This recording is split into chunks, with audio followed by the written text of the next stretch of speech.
আমার চুল পরিমাণের ক্ষতি হবে না। জোরে বলেন সুবহানাল্লাহ। আমার নবীকে নিয়ে বাবা টুকটুক টুকটুক করে যখন আপনার আসলেন, কোথায়?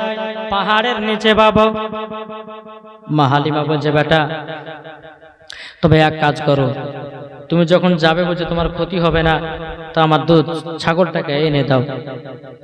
নবী আমার এক পা দুপা করে পাহাড়ের উপর উঠতেছে, আর মা হালিমার জান কিন্তু বাবা জান চবক চবক করতে জাল লাগো, যদি আমার দুধ বেটার কিছু হয়ে যায় আমি আমিনার সামনে মুখ দেখাতে পারবো না।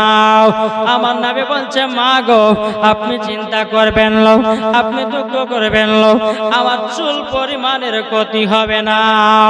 আমার নবী মুস্তাফা তিনি বাবা এক পা দুপা করে আপনার কি করলেন, আপনার পাহাড়ের উপরে গেলেন। যাবার পরে বাগে বলতেছে, লাব্বাইক ইয়া রাসূলুল্লাহ, লাব্বাইক ইয়া হাবিবাল্লাহ। জোর বলেন। আমার নবী বলছে, রে বাগেরা আমার দুধ মায়ের ছাগল কেন ধরে নিয়ে এসেছ? তখন বাগেরা বলছে, নবী গো, ও গো দয়াল নবীজি, আমাদেরকে বেয়াদবি মাফ করবেন গো নবী, আপনাকে দেখবার জন্য আপনার